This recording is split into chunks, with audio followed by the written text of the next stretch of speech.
Get ready, Sagittarius. Something's shifting. Big time. If you've been feeling isolated lately, congratulations. That's not random. It's a signal. The final 3 days of June aren't ordinary. Most people won't notice, but you will. That urge to step back, to quiet everything down, there's a reason for that. Your intuition is screaming at you to focus on what matters, not the noise, the signal. Being around others right now could actually mess things up for you. These days are energetically delicate. Even the smallest interference can distort what's trying to break through to you. Scattered thoughts, emotional chaos, loud energy from others. It all creates static. Have you felt this isolating shift? Drop a comment if this resonates. You can even leave a 999 to align with the clarity coming your way. Stay tuned. Something special unfolds on June 29th. Most people won't see it coming. But if you're paying attention, everything changes. Keep watching because I'm going to reveal exactly what it is. But first, there's something deeper you need to hear. Something important wants to speak to you. What seems quiet now will echo through your life in the coming days. Behind the scenes, something is forming, quietly, deliberately. You can't see it yet. It won't announce itself with fanfare, but it's there. A sequence of events, a pattern, a revelation slowly unfolding. When July arrives, it won't speak in signs or symbols. It will speak through actual events, moments that feel designed, connections too perfect to be random. These last 3 days of June aren't the end of something. They're the stillness before a powerful transmission begins. Your role? Don't try to figure everything out. Just tune your inner receiver. Stay quiet enough to hear the signal through the static. You don't want to miss this. If you're truly listening now, you won't need to ask questions later. The 3 gates. Each of the final days is a gate. Not all gates should be rushed through. These 3 days aren't just calendar pages. They're carefully structured, intentional. Each day forms a triad of energy. 3 chambers, 3 keys. Approach them with awareness. Something will unlock within you that won't fade when the month ends. June 28th. The Mind Gate. This is psychological territory. Your thoughts might feel scattered or unusually sharp, like they're vibrating at a different frequency. Don't fight your thoughts. Notice them. Pay attention to where your mind goes during this day. The themes, the recurring ideas, the thoughts that surface over and over. They're not random. They're pointing to something deeper, something that needs to be shifted and recoded at the core level of your mind. These thoughts are signals, guides, leading you toward what needs to change. June 29th. The Body Gate. Physical sensations will be stronger. You might experience weird fatigue or sudden energy bursts. Your sensitivity to food, sounds, temperature changes might increase. The second gate won't open unless you listen to your body's language. Don't numb it. Don't distract yourself. Don't push through. Tune in. Pay attention. Anchor yourself in breath, movement, rest. Slowing down isn't weakness. It's necessary. Your body is speaking. Listen closely. June 30th. The Spirit Gate. The final chamber. The most subtle. It doesn't respond to logic or reason. It only opens when you've created enough stillness to hear what doesn't speak in words. If you've honored the 2 days before, this is when the message drops in. It might not make perfect sense at first, but something will align within you. When this spiritual key turns, it doesn't just unlock something. It locks out everything that no longer serves you. The things holding you back get removed. This is why isolation isn't just a preference right now. It's a tool, a container, a shield. You can't enter sacred space with the whole world tagging along. You enter with clear intention, alone.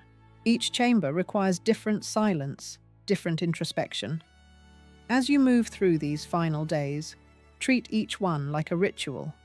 3 steps, 3 locks, 3 thresholds. You're not just watching days pass, you're stepping into a new frequency, one that's going to shift everything. What you learn in solitude isn't meant to be shared right away. Not everything you receive should be uploaded to the outside world immediately. If something powerful comes, an image, realization, strange coincidence, lingering dream, don't rush to talk about it. Don't share it immediately. Don't try to make sense of it instantly. There's sacred energy in what you receive in silence. Expose it too early? It evaporates before taking root. Think of it this way. Messages coming during these days aren't broadcasts. They're seeds. Something new being planted in your soul. Let it sit in the soil of your awareness. Let it shift your shape quietly. Don't force it to grow too soon. This process is about nurturing, allowing. Trust that answers will reveal themselves in time. Too many people treat spiritual revelations like social currency, looking for validation from others. But this window isn't about seeking approval. It's about incubation. You're receiving codes. Codes aren't meant to be flaunted.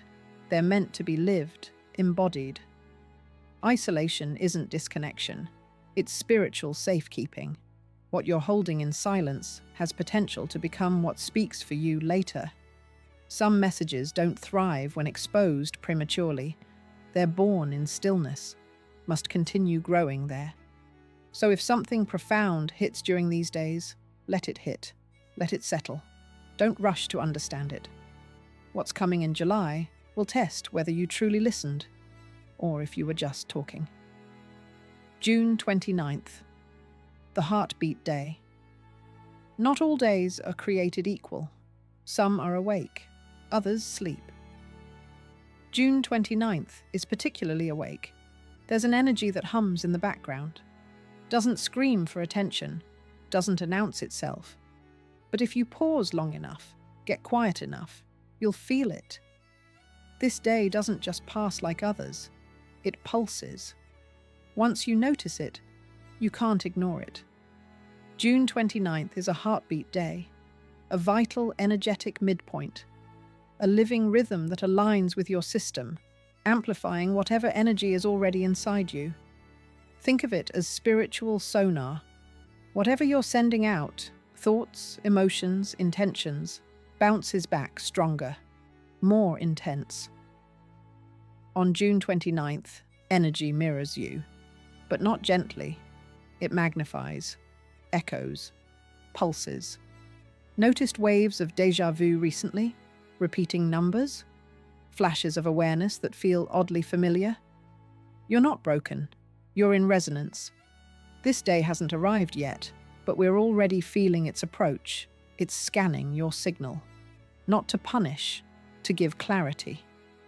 Energetic truth doesn't reveal itself through noise. It emerges in quiet. June 29th feels more real than other days because it serves as a calibration point. It exposes distortions within your energy. Been suppressing something? Distracting yourself? Ignoring intuition? June 29th won't let you get away with it. Here's the interesting part. You might not understand everything intellectually, but your body will. Some might feel restless without knowing why, others unusually raw, energized, maybe both simultaneously. Don't try to fix it. Just notice. June 29th isn't asking for immediate action.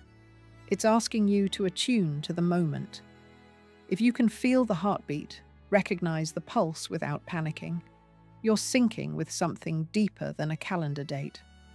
You're aligning with the architecture of this spiritual moment. This day is alive. Whether you choose to listen or not, it's already listening to you. When dreams speak during sacred windows, they don't ask for attention. They come with instruction. Dreams between June 28th and 30th won't be usual, not soft or vague, not merely symbolic in traditional sense. They'll carry weight, not because they're more vivid, but because they're deliberate, intentional, authoritative. You may wake up with entire conversations echoing, conversations you didn't recognize at first, but felt meant for you. You may see people you haven't thought about in years, symbols that feel ancient yet deeply personal. Some might wake up exhausted, like you spent the whole night elsewhere. You didn't just have a dream. You received a transmission. Don't rush to decode it. This isn't about overanalyzing or searching for symbolism online, breaking it down like a riddle.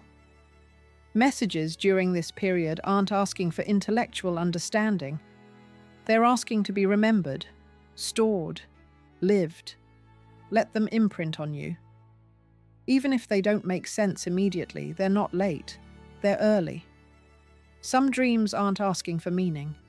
They're planting meaning in you. Some will experience dream loops, scenes repeating, slightly altered each night.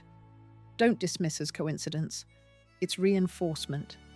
Something trying to speak clearly because you haven't fully received the message yet.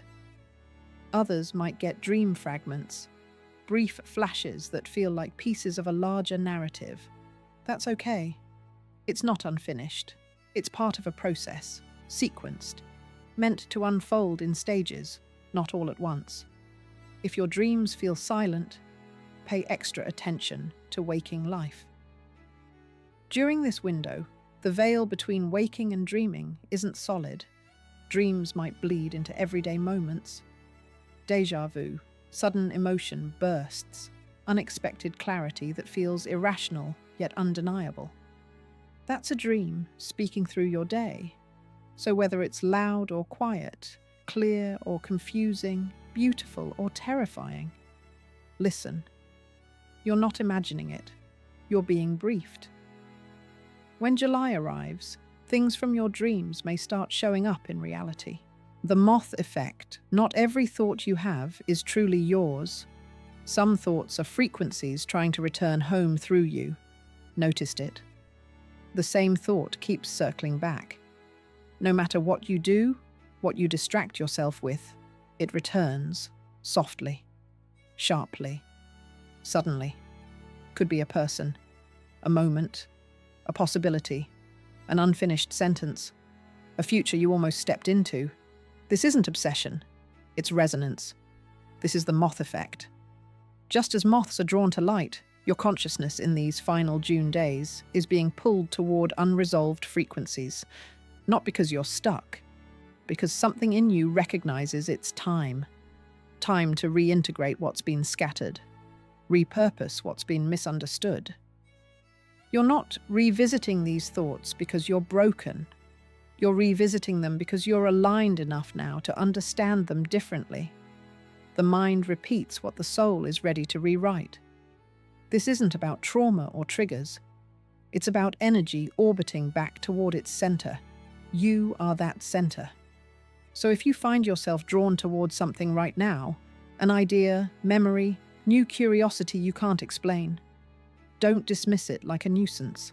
Let it hover. Let it glow. Things that loop during this period aren't distractions. They're messengers. Some may feel called back to a version of yourself you once left behind, a dream you abandoned, an idea that felt too distant. This isn't regression. It's reclamation. Sometimes things that return in moments of stillness were never meant to leave in the first place. Watch your thoughts now. Not with judgment, but attention. What keeps calling might be calling you forward, not backward. The hollow days, when the clock hesitates, the veil breathes. In quiet corners of ancient timekeeping, there existed days that didn't belong. Days that were feared, left unwritten, unexplained. You won't hear much about them. They aren't on the surface. But in some of the oldest systems, pre-Columbian, Mesopotamian, early Egyptian, there existed what were known as the lost days. the hollow days, the unheld space. These days didn't belong to one cycle and hadn't become part of the next. They were between, floating, unanchored, not governed by the same rules as the rest of the year. June 28th, 29th, and 30th feel eerily similar to those forgotten days. You might feel like time is moving, but not forward. Like you're doing things, but they don't feel quite real. Days might blur into one another, not in the usual chaotic way, in a way that feels strangely soft, like reality itself isn't fully gripping. Some days are written in ink, others are written in breath. In ancient lore, it was believed that during these forgotten spaces, reality became more permeable. Not dangerous, but more interactive. Not everything obeyed the rules. Not everything you encountered could be seen with eyes. You might find intuition is louder in solitude. You may feel a presence around you, not haunting, but observing. These aren't things to fear. These are quiet currents of spiritual life that only approach when the outer world dims. When the world is between beats, they arrive. Ideas, signs, whispers of something waiting just outside the visible. Energetic beings, forms of guidance, not menace. They check in during these liminal zones when you're finally alone enough to hear them. This is why ancient timekeepers warned, don't fill the hollow days with noise. Don't pretend they're normal. They're not. They are bridges without names.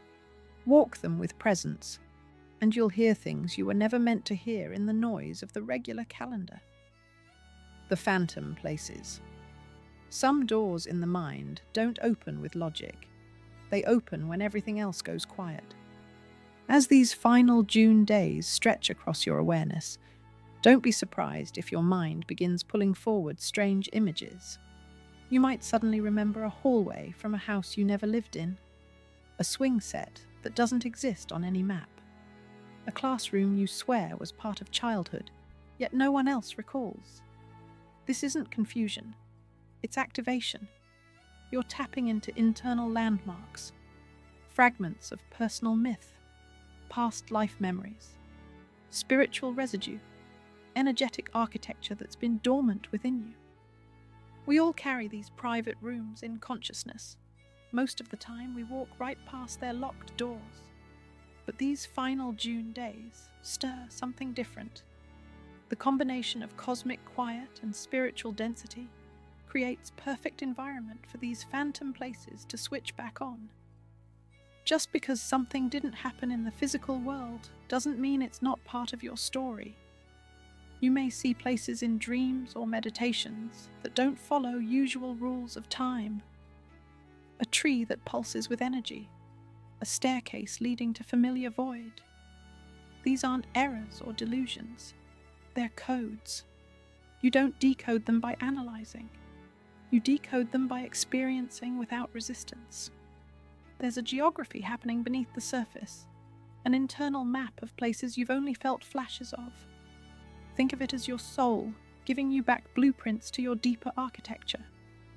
Corridors between past lives, storage rooms of unfinished purposes, garden gates of forgotten desires. But you won't find these places in conversation, won't find them in distraction, scrolling, constant movement. They activate in silence, in solitude, in presence. When you're no longer trying to be somewhere else, that's when they open. So if a memory or image comes that feels oddly vivid, oddly detailed, just a bit too alive for the current moment, follow it. Let it pull you in. You might be unlocking a forgotten part of yourself that has something important to share now. Once you walk into that room in your mind, you'll never forget it again. The empty chair. Sometimes the absence you feel isn't about what left. It's about what's preparing to arrive. Ever felt it? That strange, weightless awareness that someone is missing from the room. Even when there's no one supposed to be there in the first place, you sit in your space, Everything seems normal, but there's an unmistakable gap, a pull, a presence in the absence. Like an invisible chair has been pulled up beside you, and you can almost feel its outline in the air. That's the empty chair. This phenomenon appears when your energy field begins creating space, not out of loss or grief, but out of invitation. The soul, during periods of deep spiritual recalibration, starts clearing psychic ground for what's coming. That missing someone feeling isn't always about someone you've lost. Sometimes it's preparing for someone who hasn't entered your life yet. Or even more intriguingly, it could be the version of you that's on its way in. There are parts of you waiting for permission to arrive. They need space first. These next few days will challenge you to sit with that psychic vacancy. Don't try to fill it. Don't rush to solve it. Let it breathe. This space you're feeling isn't a void. It's a cradle, being formed so something meaningful can take shape. A new connection, a higher level of consciousness, a soul piece that had splintered off during previous transitions. The empty chair is a sign something's about to enter your field. If you try to fill it with noise, people, or explanations, you might block the very presence it was meant to hold. So when that feeling visits, that eerie sense that something or someone is almost there, just beyond the veil, don't panic. Don't distract yourself. That's not loneliness. That's spiritual readiness. Let the chair stay empty for now. The right presence will know when to sit down. Your spiritual cue sheet. If you don't slow down now, you'll miss the cue. When the curtain rises, you won't be ready. June 28th to 30th aren't just quiet days. They are your spiritual cue sheet. The final alignment, the subtle urges to withdraw, the strange dreams, the inner stillness. These are signals, not side effects. July isn't just another month. It's the performance. It moves faster, hits harder, reveals what's been in the works all year, but it doesn't explain itself. It unfolds. If you're not in sync, you'll miss it. Not by a mile, by a moment. This isn't reflection. It's choreography. The universe is setting your stage. You don't need to be perfect. You just need to listen. True listening only happens in stillness. That's why isolation now is sacred. It's your private rehearsal. Think of an actor. The most important work isn't on stage. It's in the silent prep, the breath before the entrance. That's what these days are. If you rush through them, you'll still enter July. But everything will feel just a beat behind, like life is happening half a second too late. This isn't fear. It's a reminder. You have a private appointment with the unseen. Don't miss it. Let the world spin. Let the phone stay off. Sit with the pulse. Sit with the silence. Because when July begins, you'll know exactly where to stand. The final transmission. Something is coming through the static. Can you hear it? These aren't ordinary days we're talking about. These are transmission days, broadcasting directly to those who've learned to tune in. The signal has been building all month, all year, really. But these final 3 days of June, this is when it reaches full strength. Most people will feel restless, anxious, like something's off. They'll try to fix it with activity, socializing, distraction. But you know better. You know that restlessness is actually resonance, your internal receiver picking up frequencies that aren't meant for everyone. The message isn't coming through your phone. It's not coming through other people. It's coming through the spaces between thoughts, the pauses between breaths. It's coming through silence. And if you can stay quiet long enough, still enough, present enough, you won't just hear it. You'll become it. This is your invitation, your calling, your moment. The universe is about to speak directly to you, but it whispers, and whispers can only be heard in silence. Are you ready to listen? The stage is set. The curtain is rising. And you have the best seat in the house. But only if you show up. Only if you stay quiet. Only if you remember that sometimes the most important conversations happen in the space between words. These next 3 days aren't just time passing. They're time transformed, time made sacred, time given meaning. Don't waste them. Don't sleep through them. Don't distract yourself from them. Because what's coming in July will ask you, were you listening? And your life will depend on your answer. Something is rewiring itself in the background of reality. You can't see it, but you can feel it. Like a radio slowly tuning between stations, that crackling moment before the signal becomes clear. Your nervous system knows. It's been preparing for weeks. That restless energy, the sudden need to reorganize your space, the urge to delete old photos, clear out drawers, end conversations that no longer serve. You're not having a breakdown. You're having a breakthrough. The frequency you've been living on is shifting, and just like when you tune a guitar, everything has to be adjusted, or it won't make beautiful music anymore. Some relationships will naturally fade during this period, not because there's drama or conflict, but because you're no longer vibrating at the same frequency. Like old friends who used to laugh at the same jokes, but now the humor feels hollow. Don't force it. Don't try to hold on to connections that want to dissolve. This isn't loss. It's liberation. Your energy field is upgrading itself. It's becoming more selective, more refined. Only people and experiences that match your new frequency will feel comfortable in your presence. And here's what most people don't understand. This isn't a one-time event. This is the beginning of a new way of being. Once you shift into this higher frequency, you can't unknow what you know. You can't unsee what you've seen. The old world will start to feel like a movie you watched long ago. Interesting, but not real. Not yours anymore. Between June 30th and July 1st, there exists a moment that doesn't officially exist on any calendar. A quantum pause. A breath between worlds. Scientists call it a measurement problem. Mystics call it the void. But you'll experience it as the most profound silence you've ever encountered. It might last a second.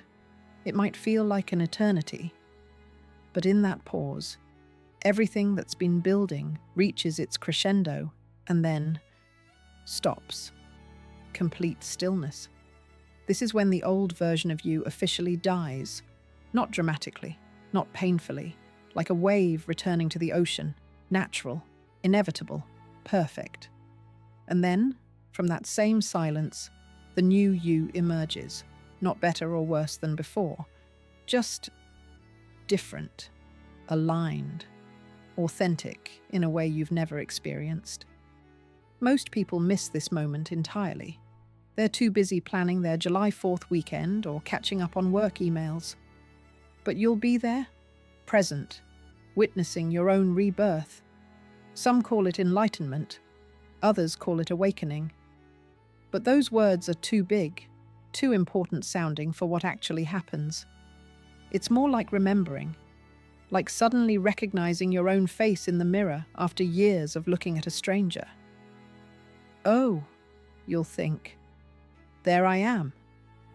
Reality isn't as solid as it appears.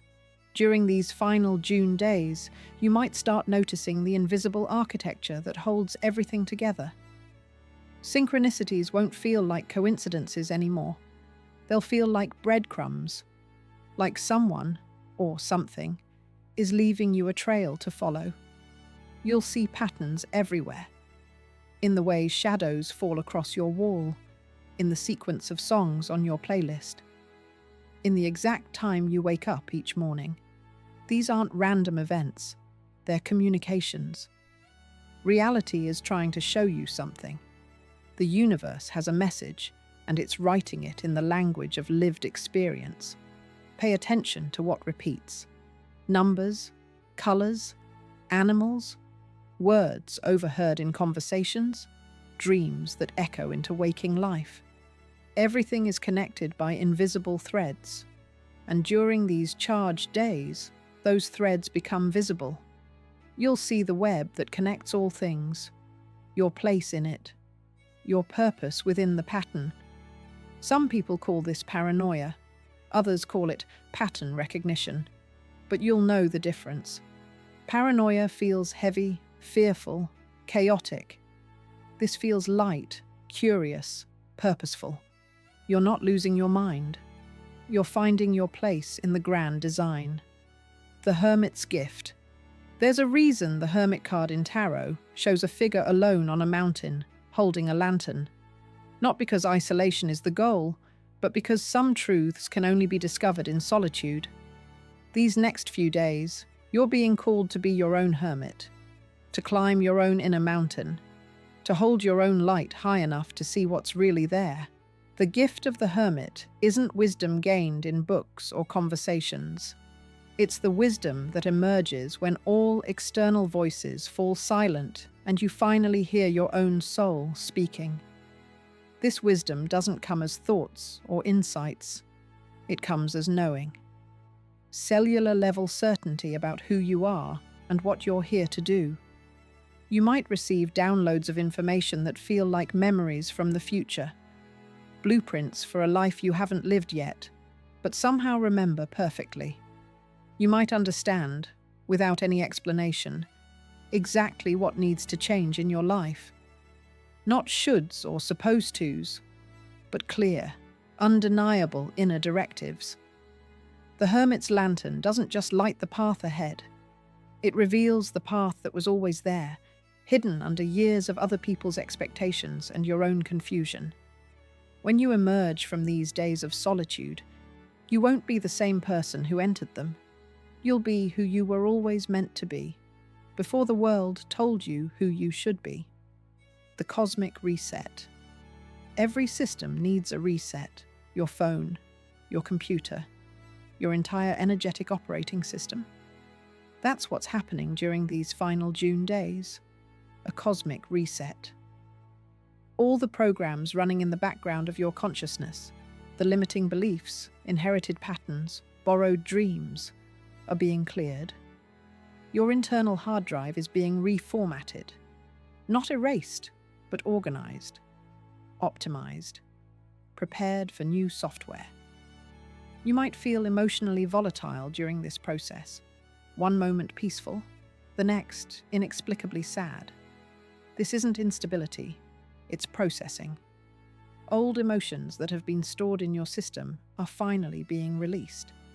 Let them move through you. Don't analyze them or try to trace them back to their source. Just feel them and let them go. Think of it like clearing out a storage unit. You find things you forgot you were keeping. Some make you smile. Others make you wonder why you held on to them so long. But the point isn't to judge what you find. The point is to create space, to make room for what wants to come. Your psyche is spring cleaning itself. Trust the process. Even if it feels messy in the moment, you're creating order at the deepest level. The language of signs, the universe speaks, but not in words. It speaks in coincidences, in symbols, in the perfect timing of imperfect moments. During these heightened days, this language becomes more fluent, more obvious, harder to dismiss as mere chance. You might see the same number sequence repeatedly. 1111, 222, 333. These aren't accidents. They're timestamps, moments when the veil between dimensions is thinnest. You might encounter the same animal in different contexts. A hawk circling overhead while you walk. A hawk on a billboard during your drive. A hawk in a dream that night. This isn't random. This is dialogue. You might hear fragments of conversations that seem meant for you. Strangers discussing exactly what you've been thinking about.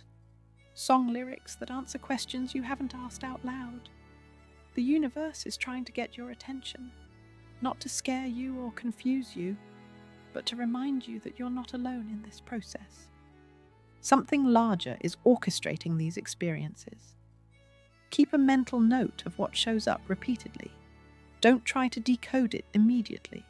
Let it accumulate. Let patterns emerge naturally.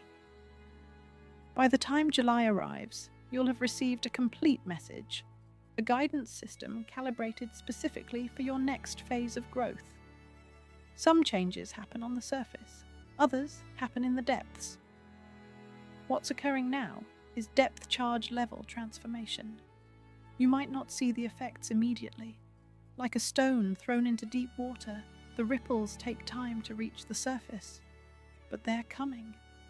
Every meditation, every moment of stillness, every choice to honor your inner wisdom instead of external pressure, these are depth charges. They're restructuring your foundation. 6 months from now, you'll look back and realize everything changed during these 3 days. Not because of any dramatic external event, but because of the internal shift that happened in silence. Your relationships will reflect this change. Your work will reflect this change. The opportunities that come to you will be different. The problems that used to consume you will feel irrelevant. But it all starts here, in the quiet, in the choosing to listen instead of talk, to be instead of do. This is deep work, soul work, the kind that can't be rushed or forced or explained to people who haven't experienced it themselves. Trust the process, even when you can't see the results. Especially when you can't see the results. The most profound transformations happen in darkness, in silence, in the space between one breath and the next. Eventually, you'll rejoin the world, but you won't be the same person who left it. You'll carry something new with you. A frequency, a knowing, a quiet confidence that can't be shaken because it wasn't built on external validation. People will notice the change, even if they can't name it. Some will be drawn to your energy. Others will feel uncomfortable around it. Both responses are natural. Light reveals what was hidden. Your new frequency will illuminate truth wherever you go. Some people love truth. Others fear it. Stay compassionate, but stay true to what you've discovered. Don't dim your light to make others comfortable. Don't return to old patterns just because they're familiar. You've been given a gift during these days of solitude, a recalibration, a remembering. Your job now is to live from that place, to make choices from that frequency, to trust what you learned in the silence even when the world gets loud again. This is your real work, not just the 3 days of preparation, but the lifetime of living from the truth you discovered in the quiet. The world needs what you found in the silence. But first, you need to honor it yourself. You're not just transforming for yourself, you're transforming for the collective. Every person who does this inner work, who takes time for sacred solitude, who listens to their soul instead of the noise, they become a frequency holder. You become a tuning fork for others. Your energy field begins broadcasting a signal that reminds people of their own inner truth. Without saying a word, you help others remember who they really are. This is why the isolation is so important. You can't hold a clear frequency if you're constantly absorbing other people's energy.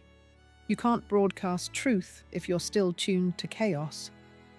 These 3 days aren't just about personal transformation.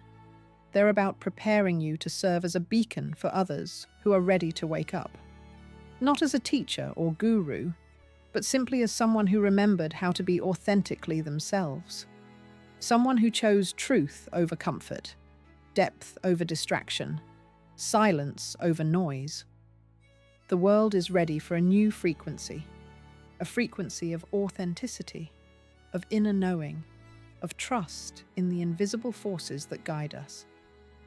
You're being called to help broadcast that frequency, to live it so fully that others can't help but feel it when they're around you. This is your calling, your purpose, your gift to the world.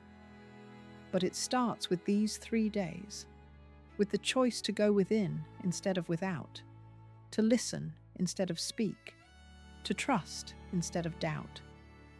The frequency of the future is being born in the silence of the present, and you're one of its carriers. The sacred architecture of the 3 gates, deeper layers. Each gate contains chambers within chambers. What you experienced on the surface was just the beginning. The mind gate on June 28th doesn't just scatter thoughts or sharpen them.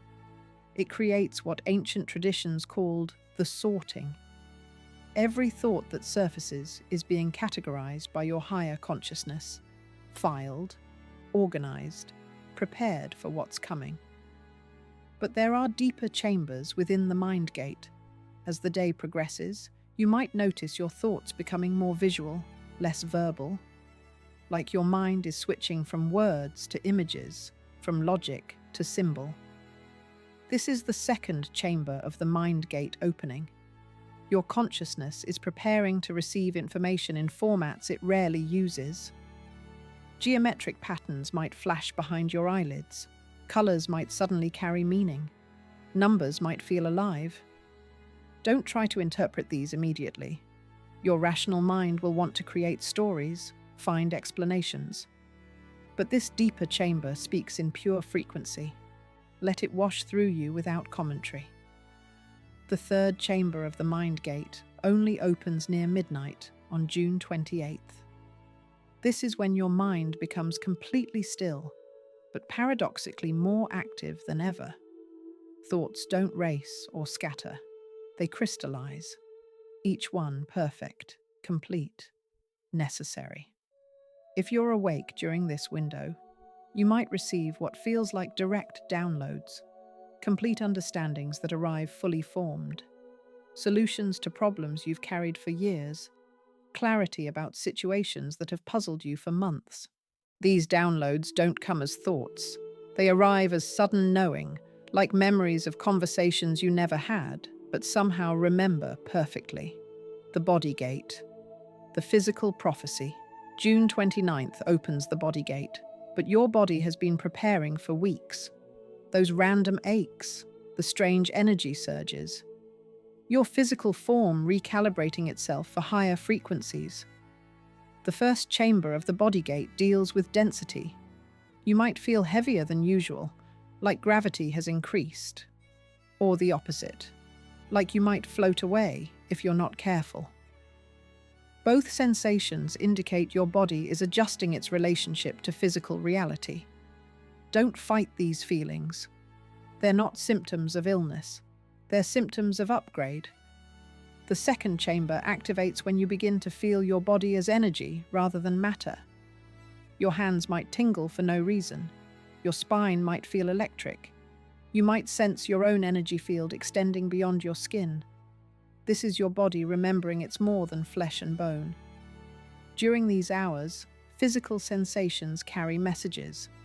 A tightness in your chest might be showing you where you've been holding fear. A lightness in your stomach might be pointing toward excitement about something you haven't acknowledged yet. Your body becomes a divination tool, every sensation meaningful, every comfort or discomfort strategic.